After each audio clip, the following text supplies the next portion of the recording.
कानी बहू। किशोरी लाल और राघव नाराज होकर ओम प्रकाश को अपने घर बुलाते हैं।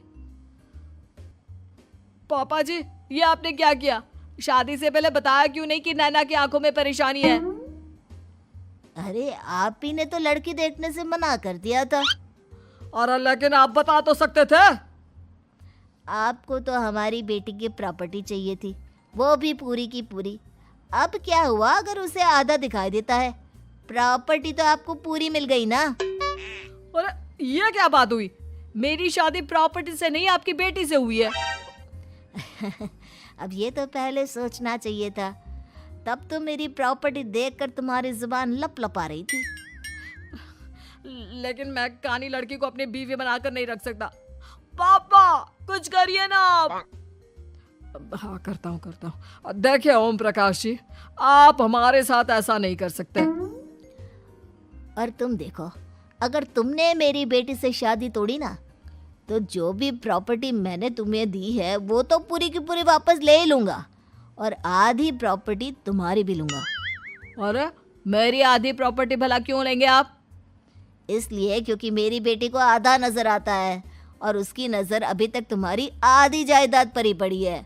अब तुम उसे घर से निकालोगे तो कुछ तो लेकर जाएगी ना। और अगर हम आपकी बेटी को अपने घर की बहू बनाकर रखे तो? तो तुम्हारी पूरी प्रॉपर्टी तुम्हारी ही रहेगी, और जो मैंने तुम्हें दिया है ना, उसमें से बस मैं आधा लेकर जाऊंगा। अरे लेकिन अब आप अपनी दी हुई प्रॉपर्टी में से आधी वापस क्यों लेकर जाएंगे? अगर मैं आपकी बेटी को अपनी पत्नी बनाकर रखने को तैयार हूं तो? इसलिए ताकि भविष्य में अगर तुम मेरी बेटी को धोखा दो तो उसके पास कुछ तो रहे जो पति का हो। वैसे मेरे पास तो बहुत कुछ है, लेकिन अपने पति की कोई निशानी तो उसके पास होनी चाहिए ना। अब अगर तुमने मेरी बेटी को कानी कहा तो तुम्हें प्रॉपर्टी भी कानी ही मिलेगी, पूरी नहीं। जमाए राजा।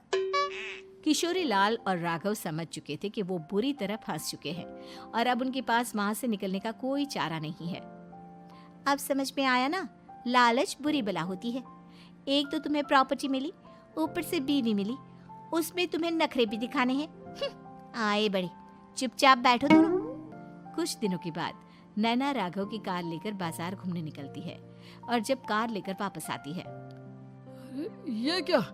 एक तरफ से मेरी गाड़ी पूरी खराब हो चुकी है। लगता है तुमने मेरी गाड़ी को किसी दूसरी गाड़ी के साथ एक्सीडेंट किया है। अरे कितना बड़ा नुकसान कर दिया तुमने बहू। वो क्या है ना पापा जी, मुझे एक आंख से दिखाई नहीं दे रहा था, सामने से गाड़ी आ रही थी। मुझे तो सिर्फ आधा ही दिखाई दिया और वो गाड़ी मेरी कार से रगड़ते हुए निकल गई। अब मैं क्या करूं बताओ? आप इसे ठीक कराने के पैसे कौन देगा? तुम्हारे पापा। तुमने मुझसे इस तरह से बात की? अभी रुको। नैना राघव की शिकायत ओम प्रकाश को कर देती है। देखो राघव, अब जो मेरी आधी प्रॉपर्टी तुम्हारे पास थी ना, उसमें से आधी और मैं लेकर जाऊंगा, क्योंकि तुमने मेरी बेटी को डांटा। अरे नहीं पापा जी, गलती हो गई, माफ कर दो। गलती की तो कोई गुंजाइश ही नहीं। अगली बार मेरी बेटी को डांटा तो बची हुई आधी में से आधी और ले जाऊंगा।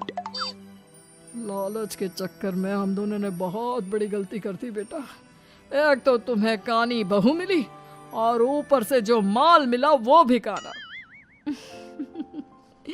इस तरह राघव की हर एक गलती पर ओम प्रकाश उसकी प्रॉपर्टी का आधा आधा हिस्सा लेकर अपना सारा माल वापस ले गया और राघव को कानी बीवी से काम चलाना पड़ा।